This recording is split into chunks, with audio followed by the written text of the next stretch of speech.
प्रस्तुत है कर्मयोगी श्री श्यामाचरण लाहिड़ी की जीवनी का 13वां भाग। आज हम जानेंगे लाहिड़ी महाशय ने शास्त्रों की क्या व्याख्या दी है। लाहिड़ी महाशय ने बड़े ही सरल तरीके से बताया है कि अनगिनत शास्त्रों का सार इस एक ही जन्म में जानने का क्या उपाय है। आग्रह करूंगा आप में से हर एक अगर 2 और लोगों या परिवारों को इस सीरीज से जोड़ पाएं तो हम कुछ हजार परिवारों और लोगों के जीवन में सार्थक बदलाव ला पाएंगे। इस आग्रह के साथ आइए आज का प्रसंग शुरू करते हैं। योगीराज किसी प्रकार की स्थूल या बाह्य पूजा नहीं करते थे और न तो किसी देव या देवी के मंदिर में जाते थे। हमेशा आत्मध्यान में तन्मय रहा करते। केवल रविवार को काशी के बटुक भैरव का दर्शन करने जाते। एक दिन एक भक्त ने पूछा, आप तो ब्रह्मज्ञानी हैं, आप क्यों भैरव का दर्शन करने जाते हैं? योगीराज ने गंभीर स्वर में कहा, अगर मैं न जाऊं तो तुम लोग क्यों जाओगे? एक बार योगीराज भक्तों से घिरे बैठे हैं, उपदेश दे रहे हैं। एक भक्त ने पूछा, शास्त्र किसे कहते हैं? योगीराज ने कहा, सुनो, शास्त्र अनंत हैं, फिर भी साधारणतः वेद को ही शास्त्र समझा जाता है और वेद संबंधी स्मृति, पुराण आदि को भी शास्त्र कहते हैं। जो वस्तु या तत्व अज्ञात है, शास्त्र उसी के ज्ञान को उजागर करता है। जो है या जिसका अस्तित्व है किंतु हमें उसकी जानकारी नहीं है, उसका परिचय शास्त्र द्वारा ही होता है। अज्ञात वस्तु को जानने के लिए कितनी विशेष विधियां और साधनाएं हैं। वेद में कर्मकांड और ज्ञान कांड दोनों ही हैं। कर्मकांड की विधि के अनुसार लोग कर्म करते हुए स्वर्ग आदि उच्च लोक प्राप्त करते हैं, किंतु ज्ञान कांड का दूसरा रूप है जिसके द्वारा जीव मुक्ति प्राप्त करता है। मगर कर्म कांड के बिना ज्ञान कांड में प्रवेश नहीं प्राप्त किया जा सकता। इसीलिए वेद सर्व विद्या या सभी मार्गों का प्रदर्शक है। वेद ज्ञान अर्थात ध्रुव या सत्य ज्ञान के बिना जीव की मुक्ति हो ही नहीं सकती। जो शुभ कार्य नहीं करते अथवा करते हुए भी शास्त्र विधि का उल्लंघन करते हैं, वे सुख, सिद्धि, सफलता या मोक्ष नहीं प्राप्त कर सकते। किंतु शास्त्र अनंत हैं और उनकी विधियों का भी अंत नहीं है। इसीलिए सभी लोग सभी शास्त्रों की विधियों का पालन करते हुए जीवन निर्वाह कर सकेंगे। उसकी सार्थकता या असंदिग्धता कहाँ है? शास्त्र में विधि निषेध इतना अधिक है एवं उनमें इतना पारस्परिक विरोध है कि सबके लिए उसके अनुकूल चलना संभव नहीं। इसके अलावा सारे विधि विधान भी सबके लिए नहीं हैं। किसके पक्ष में कौन सी विधि उपयुक्त होगी, उसको बतलाने के लिए भी शास्त्र के गहरे ज्ञान की आवश्यकता है। और फिर केवल शास्त्र ज्ञान होने से भी काम नहीं चलेगा। जिज्ञासु के पक्ष में कौन सी विधि कार्यकारी एवं उपयुक्त होगी, उसे समझने के लिए स्मृति शक्ति या धारणा शक्ति की आवश्यकता है, किंतु वह सब में होती नहीं। वह बोध शक्ति या स्मृति शक्ति ऐसी होनी चाहिए जिसके द्वारा सभी शास्त्रों के सार तत्व ब्रह्म को जाना जा सके। यह साधक की कठोर साधना द्वारा प्राप्त होता है। उसे आत्मनिष्ठ होना होगा। इसीलिए बाह्य दृष्टि से केवल शास्त्र अनुशीलन द्वारा किसी प्रकार का परिणाम नहीं प्राप्त होता है। इसीलिए अनेक शास्त्रों की आलोचना का निषेध किया गया है।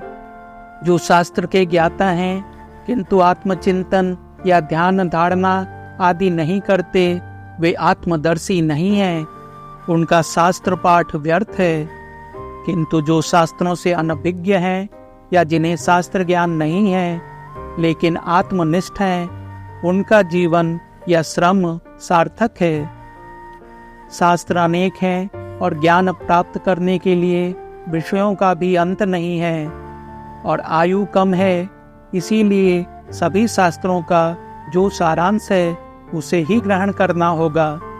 शास्त्र का अर्थ वेद और वेद का अर्थ ज्ञान है। ज्ञान नित्य सिद्ध है। स्वतः प्रकाशित सूर्य का जिस प्रकार सामयिक आवरण मेघ है, उसी प्रकार ज्ञान का सामयिक आवरण अज्ञान है। मेघ के हट जाने पर जिस प्रकार सूर्य दृष्टिगोचर होता है, उसी प्रकार अज्ञान के दूर हो जाने से ज्ञान का प्रकाश होता है। इसीलिए जो सत्य है उसमें किसी प्रकार का दोष नहीं। इसी तरह हमारे न जानने पर भी सत्य स्वरूप आत्मा में किसी प्रकार का विकार नहीं होता। वह हमेशा एक रूप है, अर्थात एक रूपता ही आत्मा का सत्य एवं विकारहीन रूप है। किंतु इस एक या अद्वय स्वरूप आत्मा का दर्शन क्यों नहीं होता?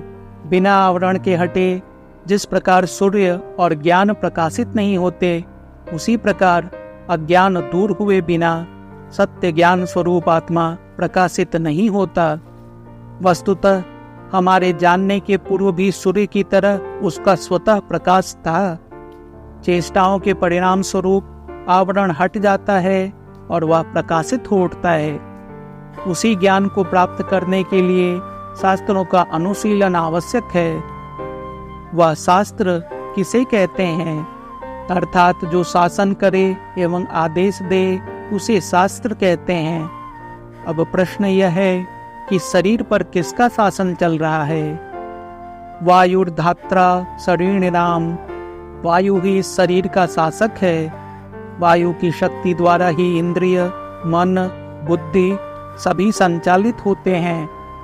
उसमें प्राण वायु ही प्रधान है। इसीलिए वायु ही शरीर का शासन करता या शास्त्र है।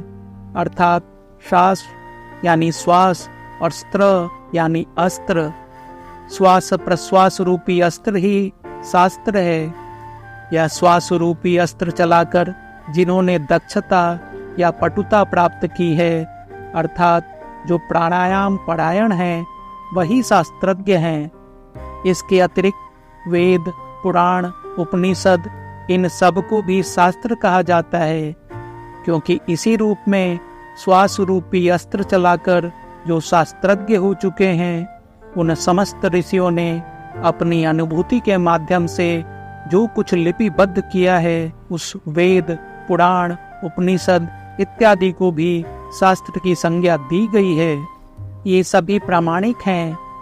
इस श्वास रूपी शास्त्र का आश्रय लेने पर समग्र प्रकृति को वश में किया जा सकता है और तब प्रकृति पुरुष का ज्ञान प्राप्त हो जाने पर अनेकत्व की भावना दूर हो जाती है और व्यक्ति जन्म मरण से रहित हो जाता है।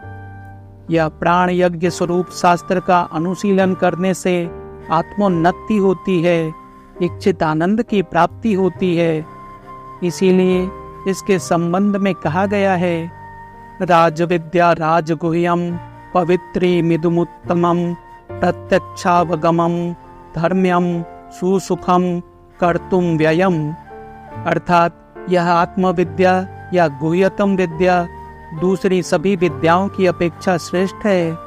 यह विज्ञान गुह्य से भी गुह्यतम और पवित्र से भी पवित्रतम है। इससे पवित्र और कुछ नहीं। यह आत्मविज्ञान या विद्या प्रत्यक्ष एवं स्पष्ट बोधगम्य है तथा धर्म सम्मत है। यह विज्ञान सम्मत होने के कारण सुख एवं आराम के साथ प्राप्त किया जा सकता है। इसीलिए यह अक्षय है। इस साधना का कभी नाश नहीं होता। आज का प्रसंग यहीं तक। वीडियो का अगला भाग जल्द ही प्रस्तुत होगा। वीडियो अंत तक सुनने के लिए धन्यवाद। फिर से आग्रह है, वीडियो को अधिक से अधिक लोगों तक पहुंचाने का प्रयास करें और चैनल को सब्सक्राइब करना ना भूलें। धन्यवाद।